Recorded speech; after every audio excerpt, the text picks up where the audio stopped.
Welcome back. We were talking about iron and parenteral iron, our iron dextran. This is a stable complex of ferric hydroxide and a low molecular weight dextran. So it's got about 50 milligrams of elemental iron per milliliter of the solution.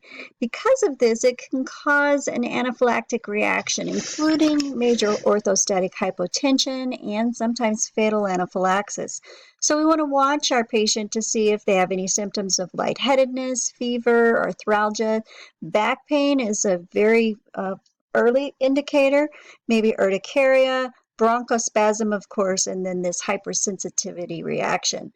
Typically, we give a test dose of 25 milligrams of the iron dextran, and that's administered before the injection of the full dose, with the remainder of the dose given after an hour or an hour later.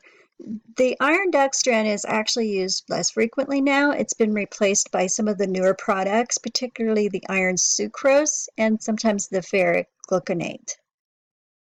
The ferric gluconate, or the ferrolicet, is indicated for repletion of the total body iron content in the patient with iron deficiency anemia for those who are undergoing hemodialysis. The risk of anaphylaxis is much less than with the iron dextran, and so a test dose is not required. But we do know that doses higher than 125 milligrams are associated with increased adverse events, including abdominal pain, dyspnea, cramps, and itching. And for any of our patients who are treated chronically with iron replenishment, it's important that we monitor the iron levels so that we avoid serious toxicity associated with iron overload. You'll remember that we also have folic acid, and that can cause a deficiency in our red blood cells. So this is a water-soluble B complex vitamin. You may recognize it as B9. It's essential for our erythropoiesis. And so primarily when we give folic acid, it's because we have a folic acid deficiency. We also give it in pregnancy to prevent neural tube defects. Folic acid and folate is essential for numerous bodily functions, and our body cannot synthesize folate.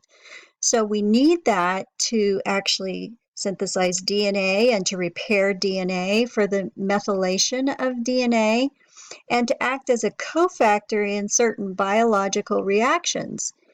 It's also important in aiding rapid cell growth, such as when we are in utero, fetus, infancy, pregnancy. And so when we have a malabsorption syndrome, that's the most common cause of the deficiency. So these malabsorption syndromes can be pathology of the small intestines or alcoholism. And adequate folate nutrition has to occur at time of conception for it to prevent defects in the fetus. So critical folate-dependent development actually occurs in the first weeks of fetal life, and that sometimes is a time when a woman may not be aware that she's pregnant. So we encourage folic acid supplementation to all women of childbearing age at 0.4 milligrams per day of folic acid. So folic acid, actually, in the absence of childbearing, we shouldn't be supplementing until the actual cause of the anemia is determined, because folic acid supplementation, as you may remember from nutrition, can mask the symptoms of pernicious anemia, which requires treatment with B12 injection, right? So treatment other than folic acid. Untreated pernicious anemia progresses to neurological damage. So we want to make sure that it doesn't get masked by the folic acid. That's our B12, cyanocobalamin. It's actually cobalamin. Cyanocobalamin is the drug. Cobalamin is the B12. Cyanocobalamin is used to treat pernicious anemia and other megablastic anemias. It can be administered orally or intranasally to treat a B12 deficiency. We can also give it by deep intramuscular injection, and that's dependent on why we have the deficiency. So if the deficiency is related to pernicious anemia, then absorbing is not going to occur because the patient doesn't have that intrinsic factor. You may remember that from your time in nutrition class as well. So usually we'll see this administered by deep intramuscular injection. Our nursing implications for all of our anemia drugs are that we assess our patient history, their medication history, make sure we're looking at those drug allergies, look for potential contraindications. This is where the family history is also important. Assess our baseline laboratory values, especially that hemoglobin, the hematocrit, the reticulocyte count. Learn about those red cell indices. Get a nutritional assessment from your patient. Remember that ferrous salts are contraindicated in patients with either ulcerative colitis, peptic ulcer disease, liver disease, or other GI disorders. Keep these away from children. All oral forms can look like candy. And remember, it is the most common cause of fatal overdose in children is iron overdose. Iron dextran is contraindicated in all anemias except for iron deficiency anemia. So that's an important nursing consideration. For liquid iron, follow the manufacturer's guidelines on dilution and administration, and instruct your patient to take that through a straw to avoid staining the tooth enamel. It cannot be removed, and so it will stain permanently. That's a big issue when we give it to children as well. Oral forms of iron should be taken between meals for maximum absorption, but may be taken with meals if GI distress occurs. It should be given with juice, no milk or antacids with that. With oral iron, patients should remain upright for 15 to 30 minutes to avoid esophageal corrosion, and they should be encouraged to eat foods high in iron and folic acid.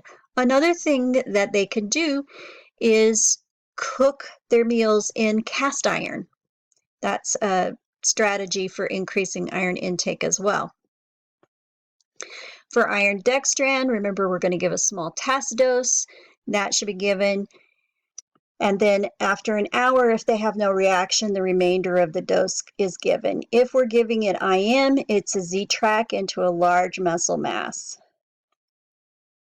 For IV doses of dextran, we give it very carefully, and we always have resuscitative equipment available in case of an anaphylactic reaction.